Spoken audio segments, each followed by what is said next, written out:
Oh, we're live. Hi, Kourosh. Welcome to Venture with Grace. Hey, Grace, good to see you.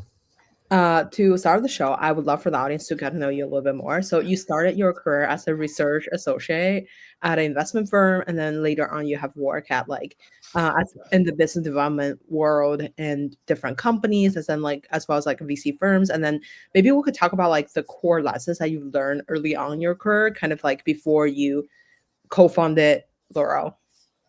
Yeah, absolutely.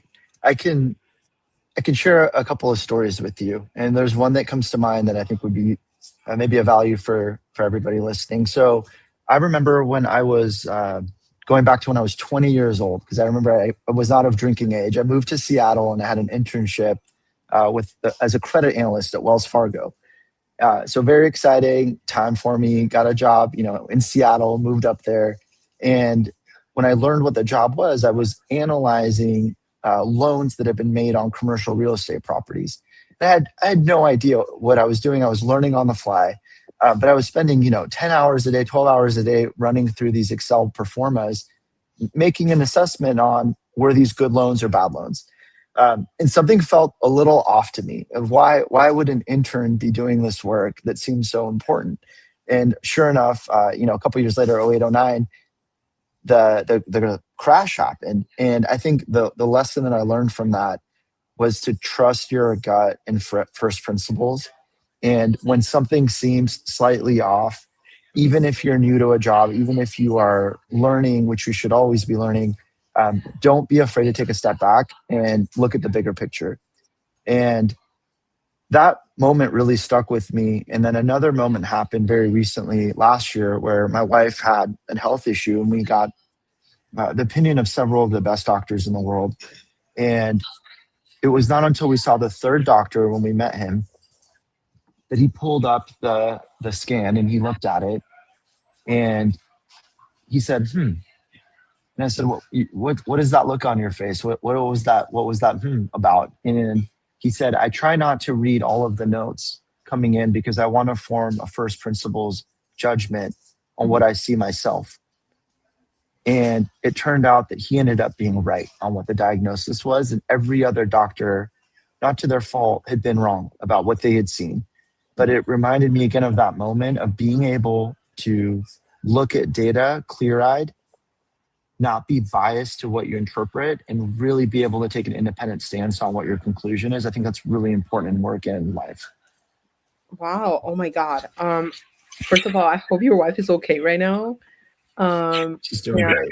Okay, perfect. And then I like what you said about like, forming your own like judgment with the data that's like you're handed with, but like still like, thinking for yourself, and like really trusting your gut. Maybe we could talk about I guess like, for those who like maybe first time hearing about Laurel, I feel like this is such an interesting company because like, when the first time I think I met Jay Z at our at a dinner, and then like when she mentioned that like I think she was like just joining, and then it was like something about like time tracking. I was like, what does that even mean? What kind of time tracking?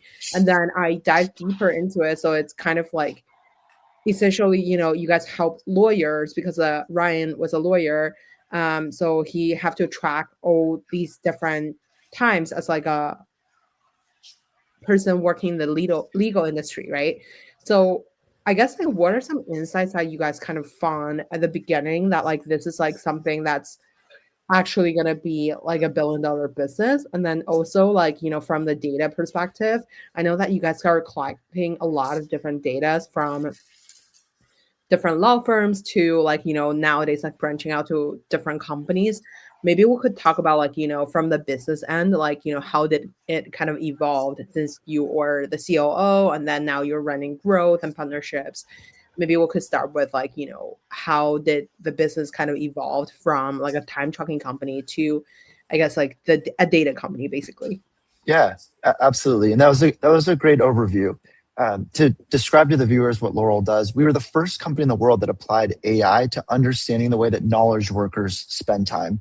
And Mhm. you nailed the origin story. My co-founder Ryan and Eric, they were lawyers. They were had to track every 6 minutes of the workday to account for what they were doing. And I think great businesses are very much built on counterintuitive points. And we realize that it is ridiculous, even today in 2025, that a knowledge worker works on a digital device, their computer, their tablet, their phone, and yet they have to tell the machine or the computer what they did on the computer. Why would the machine not tell you what you were doing on the machine?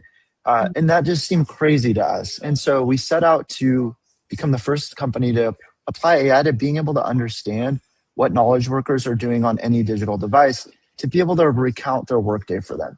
Now, as you can imagine, for industries like legal, accounting, consulting, these are highly skilled, highly paid professions, billing anywhere from $200 to $2,000 an hour for that time. And so what's been amazing is when people use Laurel, they're actually billing more time in less time, in the tune of 28 minutes more per day, which makes complete sense with the amount of context switching that happens throughout a day. It's so hard. If I asked you, Grace, what were you doing at this exact time last week? It would be really hard for you to know that, right? And so these professionals have to dig through their inbox, their calendar, recently modified documents to manually recount every second of their workday, where Laurel could automate that for them. And the end result of this is they get credit for the hard work that they're doing.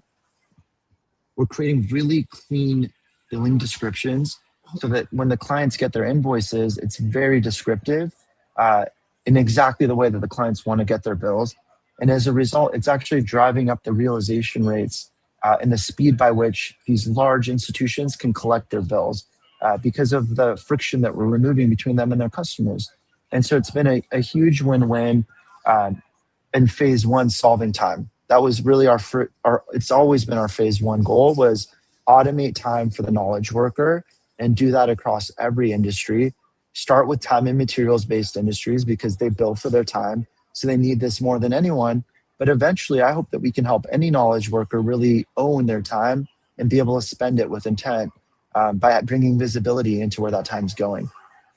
For sure. I wonder, how do you think about, I guess, like, maybe we could talk about like the business side of things, right? So like I know that like, you guys are selling to law firms, like what did the go-to market kind of look like?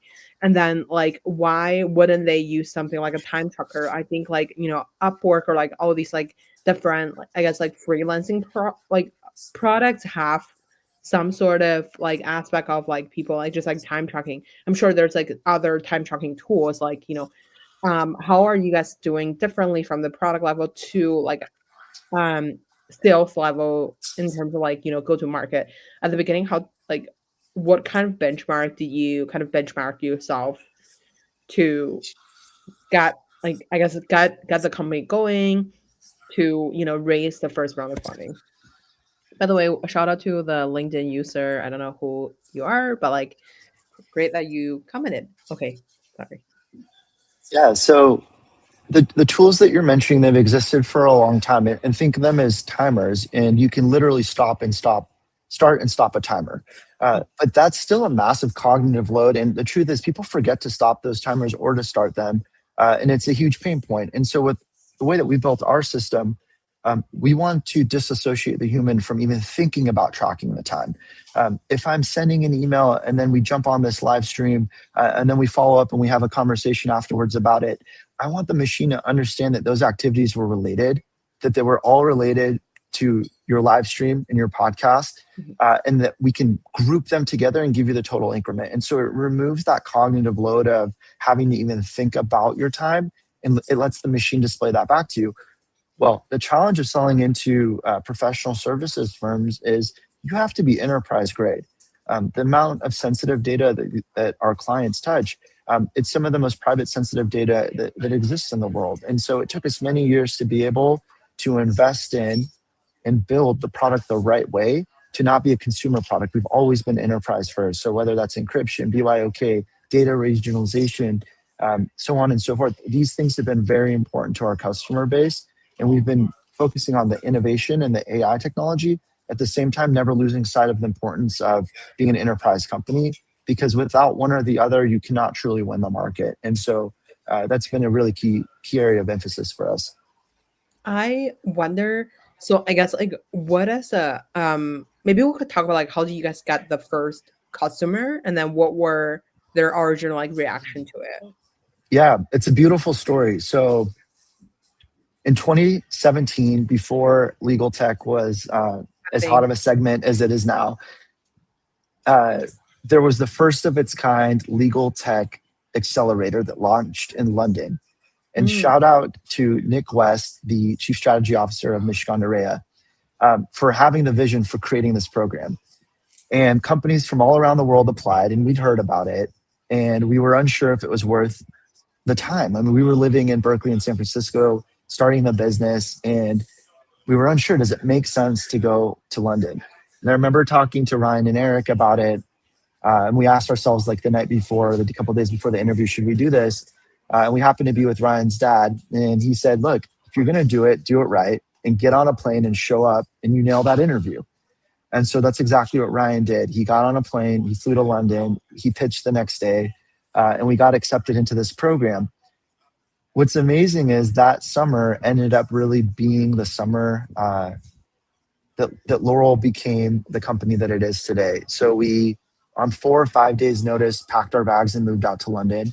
We set up shop in this war room. It was in the basement of a law firm. And we had 3 goals coming out of that summer. It was to build the MVP of our product.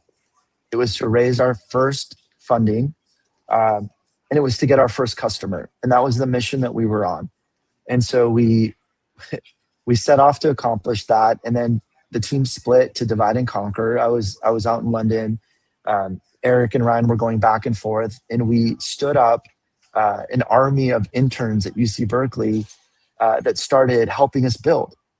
And we literally coded night and day to get the product to an MVP state. And I remember that the program concluded with a demo day with hundreds of people. Now imagine we'd spent all summer building, working our tails off.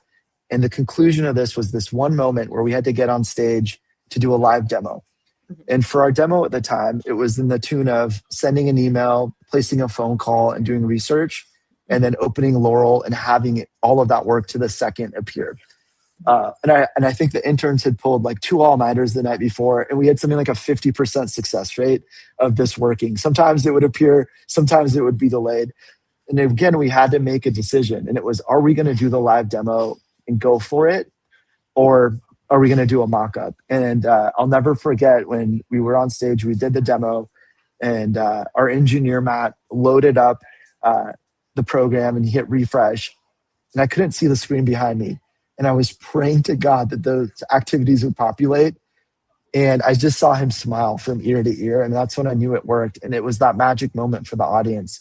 And that led to us getting our first company, our first customer, our first check, and building the MVP, which then led us to raising our seed round in August of 2018. So that's really, that moment was a really, really important moment for the company. And we took some risk, and it paid off.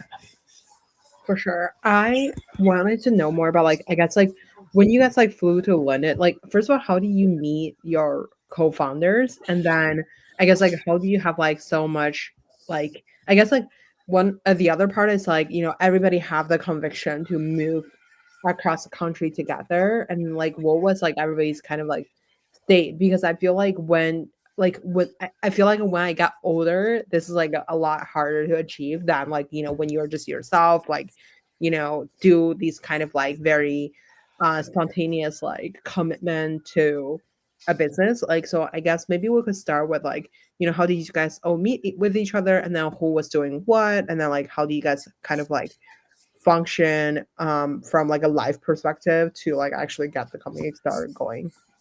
Yeah, it's one of the most important decisions that you make when you start a company is who do you want to team up with? And, when a lot of folks start companies, I don't think they appreciate that if you are lucky, if you are one of the survivors, that you'll have the privilege of continuing to build a decade from now.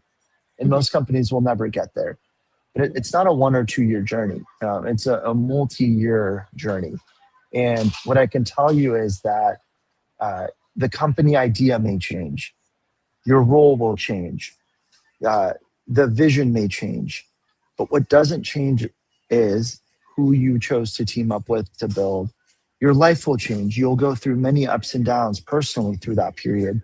And so you're really making a bet on this partnership of who are the people through thick and thin, the good and the bad, do you want to really go to war with day in and day out, and to feel the good times and the hardest times together. And I think it's one of the most critical decisions that any founder can make. And I would take it very seriously and not take that lightly. In terms of how we met, we're very blessed. I met Ryan, our CEO, as sophomores in college at UC Berkeley. We were in the same fraternity together, became really close friends. Never at that time imagined starting a business together, and literally living the same beat of life for 9+ years now, day in and day out together. And through him, I met Eric, who's our other co-founder. And we were so fortunate that we were surrounded by an incredible team of other folks that we've known for a long time, and other people that have joined us on this journey through and through, whether it was the first two engineers at the company, Matt and Janesh, who we started the business with, meeting them on campus, to Thomas, who is now our longest tenured employee and actually was an intern with us in 2018. We were his first internship, and we hired him out of college to join the company. He's still with us today. To the many folks that have supported us on this journey and have done many tours of duty, which is, I'm sure, something we'll talk more about.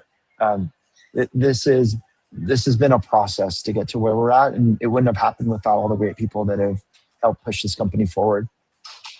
I wonder, as a COO, like back in time, like what were you doing at the very beginning? Because I think like a lot of the work early on was very unstructured. So like a lot of the stuff are like, very hard to figure out like on its own, on like how do you set up a benchmark and what kind of things that you need to hit.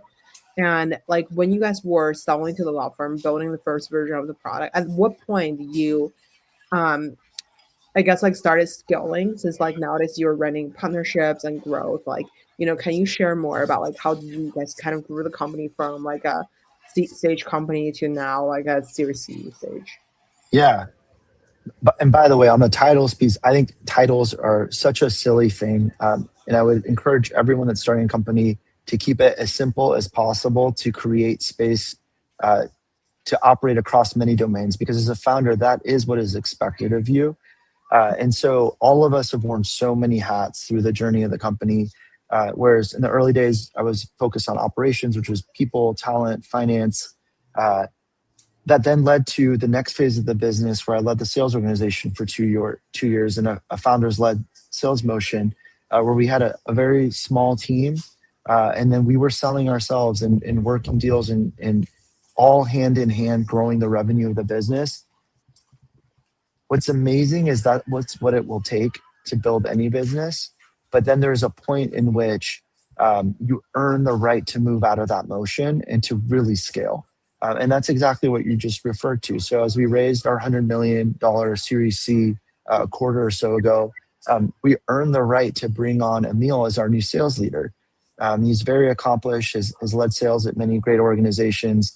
And to see what he has done, to see how quickly he's been able to build the sales org at Laurel, and the quality of the people that he's brought into the organization, it is jaw-dropping, and I'm so appreciative of that. But we had to go through the phase before that tour of duty as founders, where we literally were carrying the quota and feeling that pressure every single day to earn the right to bring on really talented people that we could pass the baton to take us to the next leg of the journey. And at every step of the way, I think that's an important transition moment for each function in a company as you scale. For sure. Maybe we could talk about like, I know that you guys sell to like law firm, but nowadays like to a lot of different other type of companies as well. Like maybe we could talk about like the scaling part from the law firm aside. Also, like, do you guys hit up like the legal association, and then how does a selling to like a legal company kind of look like? Is that like selling to I don't know if there's like a head partner or like managing partner of a law firm, or like, how does a law firm function? Since I feel like law firm is fairly like individualistic, like, a partner have like,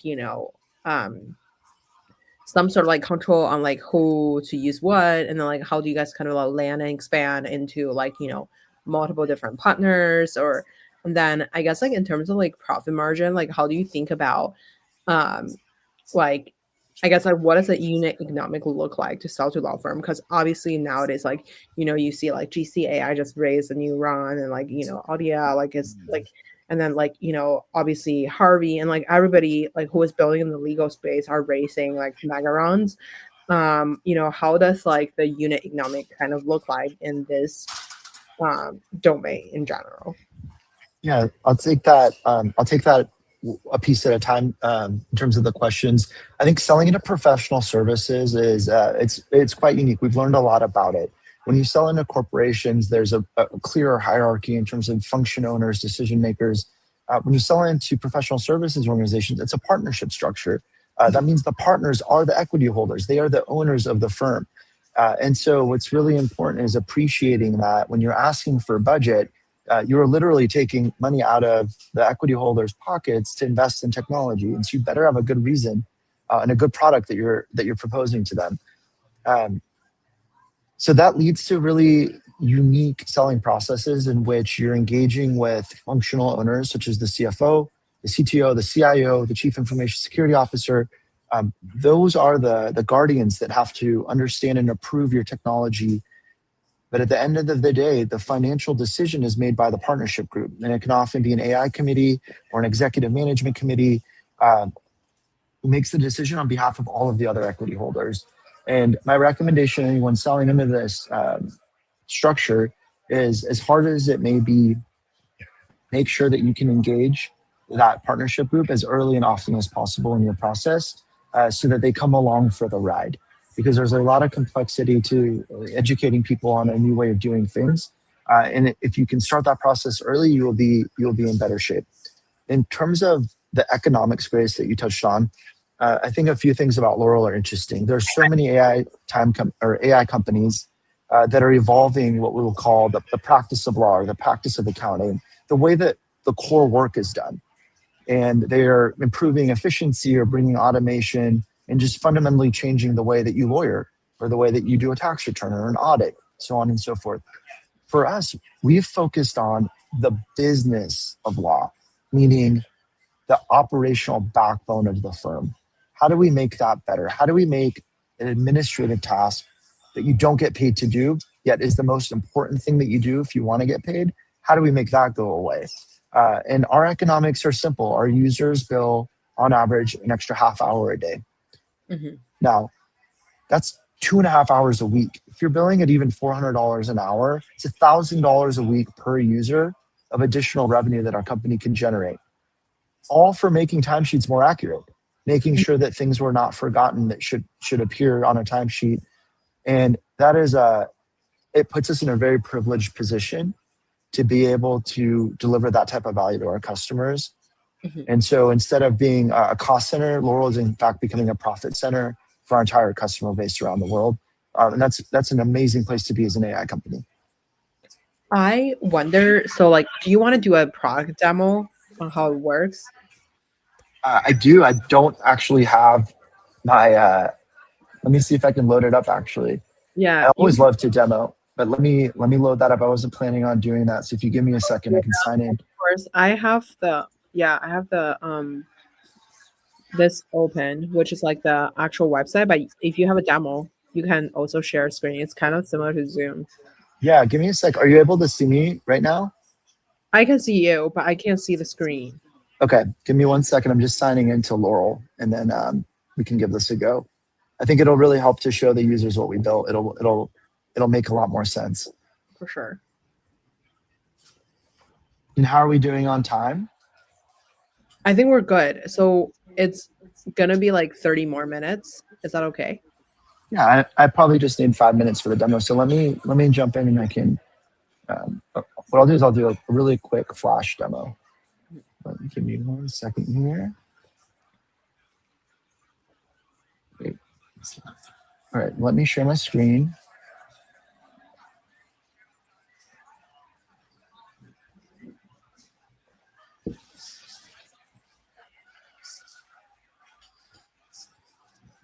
Amazing. Are you able to see my screen now? Yeah. I also show downstage. Okay, perfect. So put yourself in the mind of a knowledge worker, right? Whether you're a consultant, accountant, lawyer, and you have an incredibly busy workday, and you're on the road, you're sending emails, you're drafting documents, you're doing research, and the current state is typically people at the end of the day or at the end of the week, they literally have to go and reconstruct their time. Mm-hmm. Or to the point that you made earlier, they're literally starting and stopping a timer for every single task that they're doing throughout the day. And it's incredibly disruptive to them. In the world of Laurel, we want to make that go away. Mm-hmm. And so what we've done is, let me pull this open for you. We've built a multimodal collection service which can understand what's happening on a digital device. Whether we're picking that up through our agent, APIs, machine vision, we can aggregate the little micro bits of activity that are happening, and we can show a user what that looks like. And so here you'll see I can filter by meetings, phone calls, emails, documents, research, literally any application on a digital device. You can see this was auto-generated. Laurel picked this activity up and it's showing it back to the end user. So whether it's an Excel file, a Teams meeting, an Outlook email, calendar, it's all here. Now, the magic of what we have focused our energy on for the last couple of years is being able to take. I have a question. So for all like, is this like kind of like does it link to all the document on its own? Like, so basically I just open Laurel in the background, or like I log in and then like it start auto tracking everything. It's auto, yes. As long as you tell us what you want. We have no interest in personal activity. So okay. ESPN.com, your Amazon shopping cart, we would never add that to what you want visibility on, right? Right. But for the activities or the applications that you do want built, we put that on your timesheet for you. And so that gets picked up here. And then what we've done from that point forward is we create suggested time entries where we analyze that work. We make predictions on what work is related, what project it was for, what matter it was for.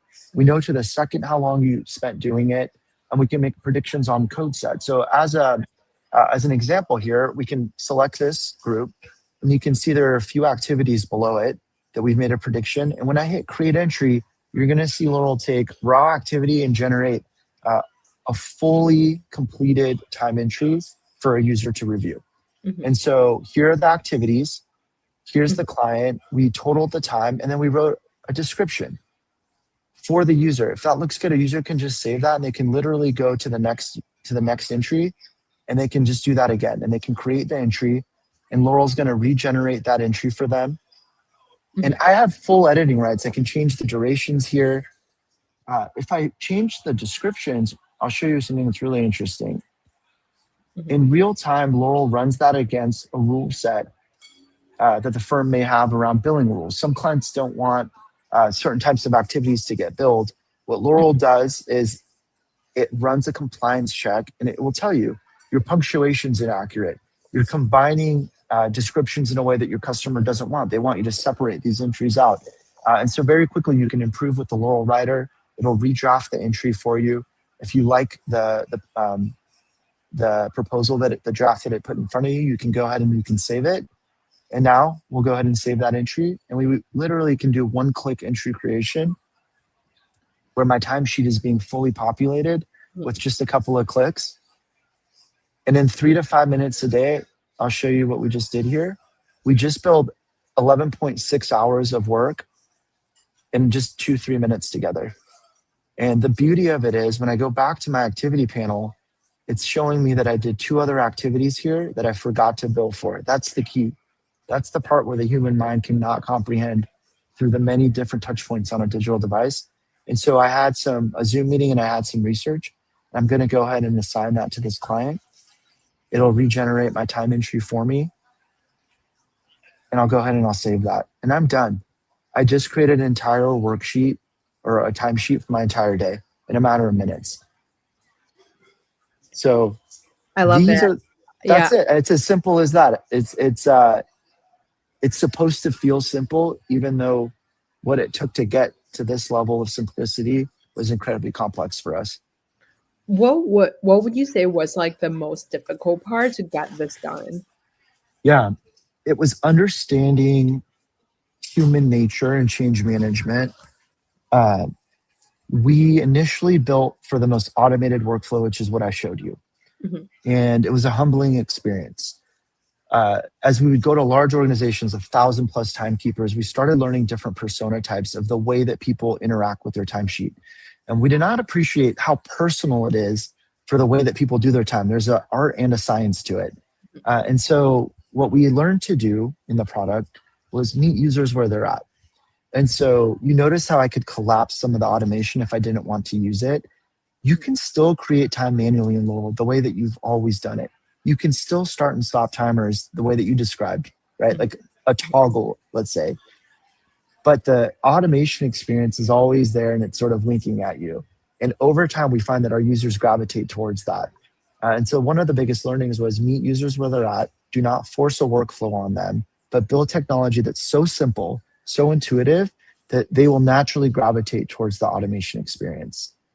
We're also very lucky in that with the progress of LLMs, it has allowed us to make that automation experience even better and better than it was in the early days when I was telling you the story about London. And so it's a bit of being at the right place at the right time to be able to bring technology and a real pain point together to be able to solve that. Mm-hmm.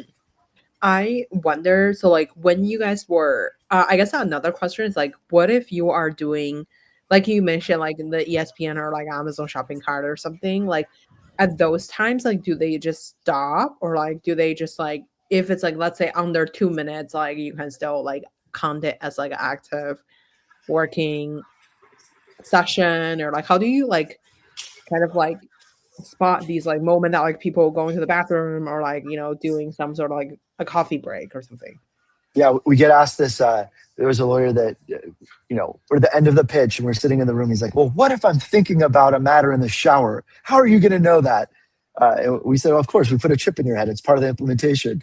But to your point, not all work is digital, right? And so what we do is we actually have a concept called open time, where on that timeline I showed you, we flag the gaps in your day. And we contextualize what you did before and after in hopes of making it easier for you to fill in those gaps. So that's how we deal with non-digital activity. And then to your point about not tracking personal work, the model that we've stood behind, which has built a lot of user trust, is it's opt-in. So rather than capturing everything and then a user deleting what they don't want, you tell us what you want to see, and we literally cannot see what is not on that list. And so that's the way that we've approached user privacy. For sure. I wonder how do you, I guess, like so since you guys are selling to the law firms and everything else, like what was the approach look like? So like how do you selling a bunch of users at once? Like, and then because of like, since it's a Series C company, how many roughly like ballpark, how many clients do you have to like get to this level of, revenue and stuff? Yeah. So for us, I think another thing that people might not appreciate is you cannot deploy software into the enterprise without top-down approval and adoption. At least technology that is as integrated as ours is, right? We plug into the billing system for the firm, the email system, the phone system. These are all very sensitive integration points that we have. Why I point that out is it means that we sell top-down. We need the IT and technology leader to support us and to be our champion. We need the security team to believe in us. It's not the type of technology that we can just put in the hands of a lawyer and say, go play with this, have fun with it. One, the user experience would not be the same because we wouldn't have those integration points. But two, lawyers, they literally can't install technology on their work device. It's locked down, right? And I think it is another hurdle that I think a lot of founders might not fully appreciate as they're building technology for the enterprise, but it's a very important one. In terms of firms, the size varies. We have about a third of our customer base that have over 1,000 timekeepers on our platform. About a third of our firms are about 250 to 1,000 users. And then we have a mid-market segment as well that's about 50 to 250 users.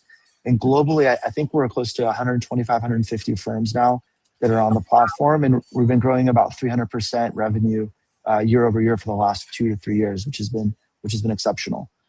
What is like the sales strategy? Is that like just go to, let's say, like a lawyer conference and then so you meet all the lawyer at once? Or how like, or like do you just cold call everybody, or like I know that you guys started in the Bay Area, or like started in London and then the Bay Area, and like in the Bay Area I feel like, you know, there's like a lot of law firms, but like there's only like, I guess like the ones that of the size that you were talking about, like I don't know, five or something, right? Yeah. So how do you like kind of like, do you have to just like fly into a different region every month or like every week to just get like meet as many lawyers as possible? Or how was the kind of like um structure kind of like look like to sell to this many like people? Yeah. So historically, I'm actually in Austin at the TLTF Summit right now, which is a legal tech summit that has been amazing. And events are a big part of the strategy, but it's direct. You are educating the world on something that may not have existed before, right? And so a lot of market awareness, a lot of thought leadership, um, and doing that in a way that's thoughtful. You don't ever want to overburden the customer base with spam in any way, right? These are really busy professionals that are working very hard, and the worst thing you can do is spam call them when they're not interested. So the approach that we've taken is we are constantly educating the market on who we are, what we do. Mhm. We have a very high caliber sales team that leads with integrity and knows exactly how to interact with some of these the buyers that are working with, which is such an incredible buyer base. I mean, how lucky are we that we're dealing with some of the smartest lawyers, accountants, technology leaders in the world in these enterprises. Uh, and what we've done, started to do is also build out partnerships. And that is the focus of mine since last quarter is what is the ecosystem around us that we can leverage? And that can take many shapes, right? You have product partnerships, you have revenue partnerships. And because growth is very much top of mind, we've really focused on our revenue partnerships as the starting point as we go 0 to 1 in this function. And that ecosystem is amazing. There is a whole network Mhm. of managed service providers and consultants that sit between us and our customers. And they are always looking to drive value for their customer base. And so one of our strategies has been educating them on who we are and how we believe we can help our mutual customers. That's been a really good strategy. Another strategy has been teaming up with ERPs or financial systems for professional services. So Mhm. companies such as Workday, companies such as Elite, they are the financial hubs or the brains, the system of record for people and money for these organizations. And partnerships are most effective when you can look at it and it's very self-explanatory in terms of why it makes sense. And so as an ERP for some of the largest financial uh, or professional services organizations, we make great partners for them because again, they're the system of record of time and people, and we are a system of action for people and money. And when you bring those things together and when we put our time into their system and those systems can integrate and interact, it makes for this magical moment where their users are happier, their product is stickier, and in aggregate, the data that we generate gives a full picture end to end of what Mhm. it takes to run a business from the time the work was done until the moment that that firm collects and gets paid for it. And we Mhm. bring visibility into that end to end. And that's sort of a magic moment, right? And so those partnerships have been very fruitful for us. For the partners, how do you like think about like if they won't just build it themselves? I would say buckle up. So it is a complicated. Every financial system has some form of time entry, and it's what you would expect. It's a form that pops up, and you would put in an increment. You would write what you did. You would code it. You would make sure that you run spell check, and then you would hit save. And you would do this over and over and over again throughout the day. Every ERP has that. What we can do is bring time automation for them where we fill that form out automatically for them. And so I think anyone that wants to do this, it's a very complex problem. It is challenging. We've been building now for over 8 years. We've raised $150 million of funding to solve this problem, and we've earned the right to be the market leader. And it didn't happen overnight. And I can predict every challenge that would be faced on that journey for other companies that are tackling this problem. And so I think it makes for a natural partnership opportunity for these ERP providers. I wonder, so when you're I guess like when you're encountering like or like when you're selling to the law firms, you mentioned about like a top-down approach, right? So how like is there you mentioned there's also like the CISOs or like I guess like the chief like I don't know if they're called CISOs, but like I guess like the chief technology people at the law firms, like I guess like who is how does the decision kind of formulate it? Like how do you meet the head of the person first? Because I think like there must be like a lot of like trust to be built before you meet them. Like I think if you meet them at a conference, like I think just walking into them is probably not gonna be like super helpful. You probably need word intro and all that kind of stuff. So how do you kind of like start with like the first entry and then like what is on your kind of like spreadsheet or like on your like work agenda on like how long does like a deal should be closing out of what skill of things, right? So like I think like first of like when you enter like a law firm, you probably have to um go into one local practice first, and then this practice, if they like everybody loves the product, then you expand into like 400 different locations or something. That's what I would Sure. assume. So how do you kind of like, I guess maybe if you could give us like a little bit like, behind the scene of like how it was actually selling into these companies, and then what were some of the challenges too, like you have to solve to like enter this like really complex system. Yeah. On the people side, in terms of how we meet folks, I think it's important to approach people in a human way, Mhm. uh, not just be a tech vendor. Our company is on a mission to return time to the world, and when our users call and they say, "Hey, I just wanted to thank you because the last 10 years of my life, I've gone in every Sunday morning to do my timesheet. That's time away from my kids and my family. And now I don't need to do that anymore." That's a very human moment.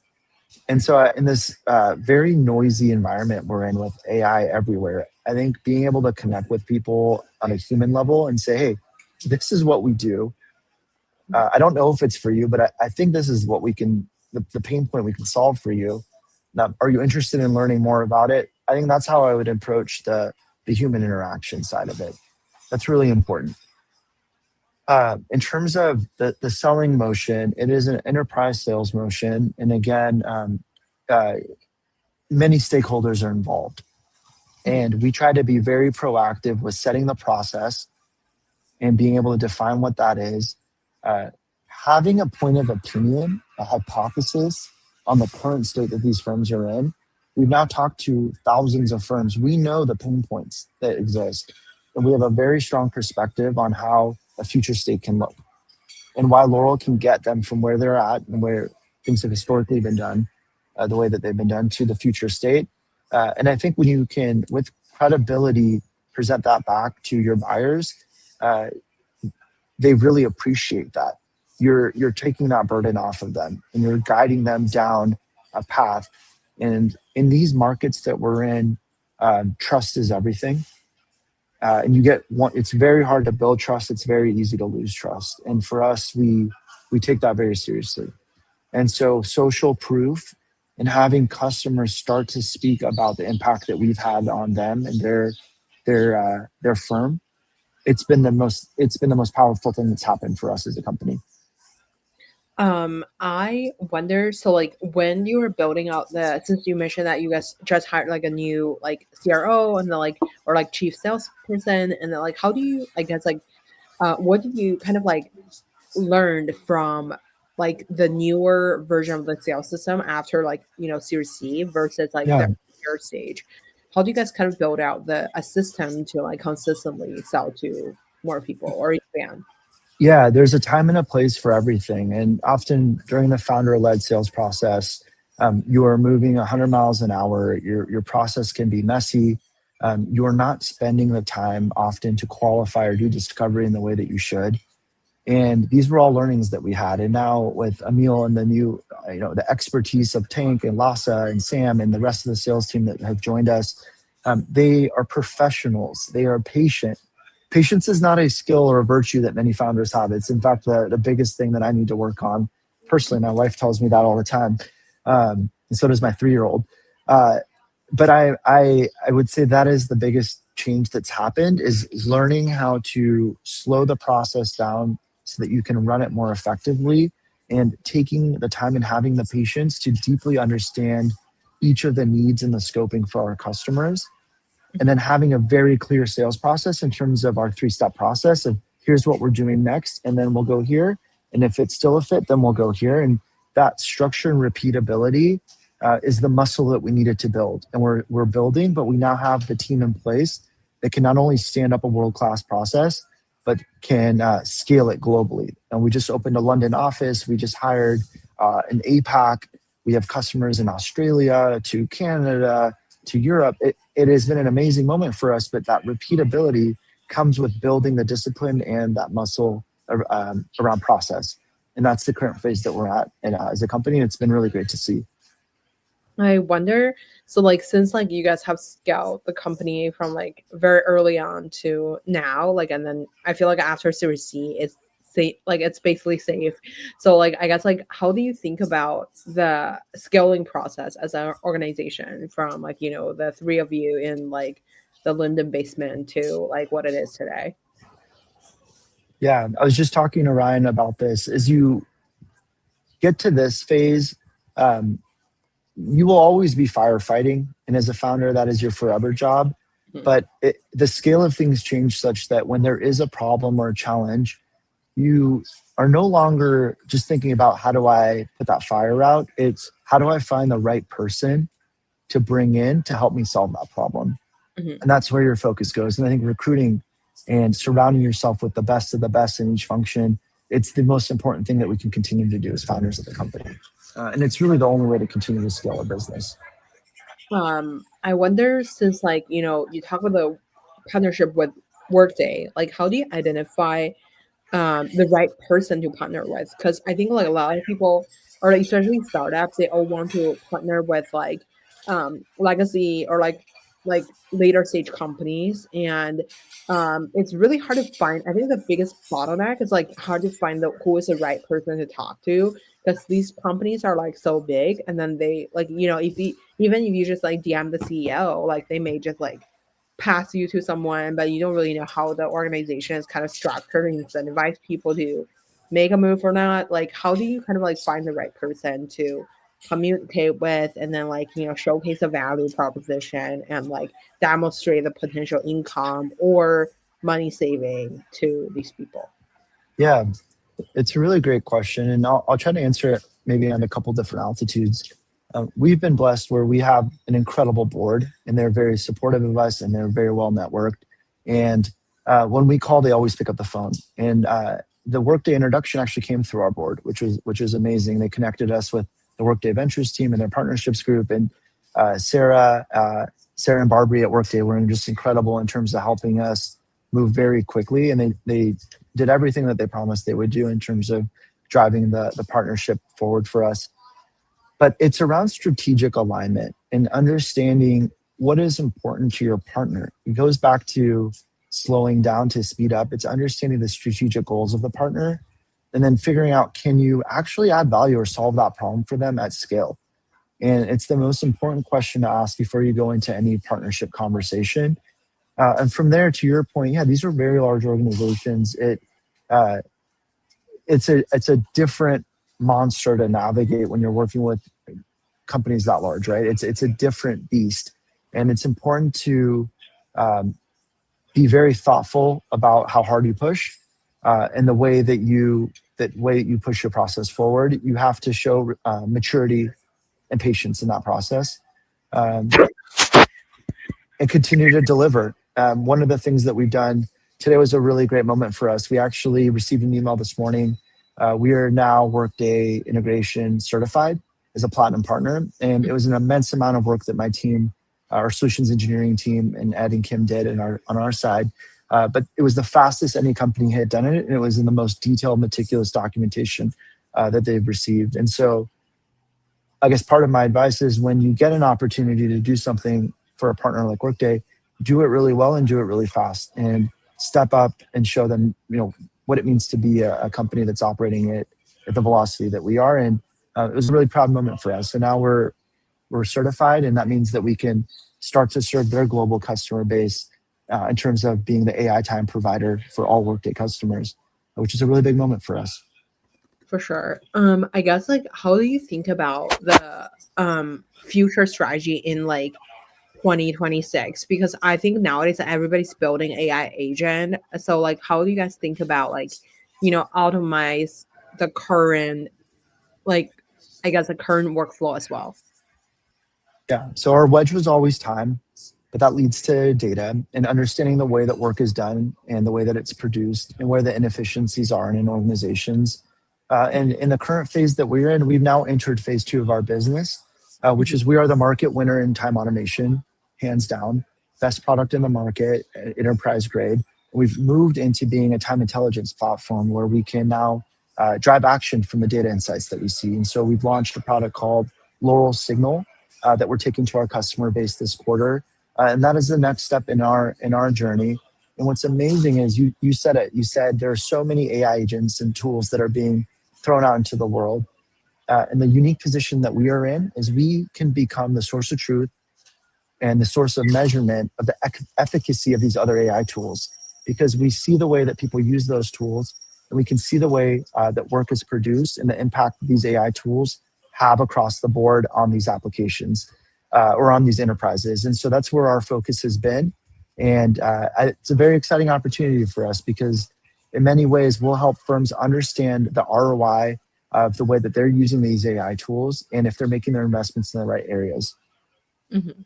I wonder since like you guys recently just hired like three executives, including JC with Jay-Z, Emil, yep. yeah. So when you guys hire like three like big executives into the exec org, how does the hiring process kind of look like? So I'm sure like, they may be very connected to the board or like, other um because they're top executive at a company, right? So they are like kind of like the newer people to the C-level executive team. Like how long does the process kind of look like to hire these people? And where do you typically look for the senior leadership people? Yeah.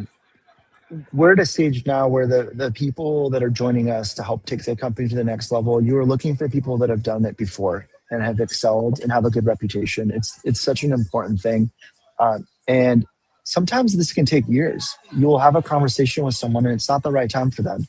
They're at a different point in their life or on a journey themselves.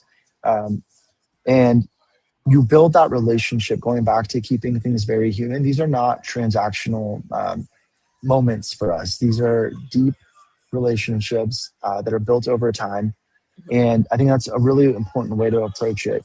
And the process can vary in terms of the length of time, but it's helping, from our perspective, helping people understand how special the company that we built is, how lucky we are to literally be selling profit back to our customers. That is what they're buying. Mhm. And to have the board that we have and the caliber and the quality of the people that are backing us, it presents a very interesting time as an AI company. And we're building a real business. It's not,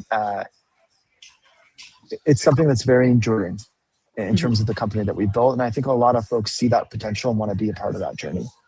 For sure.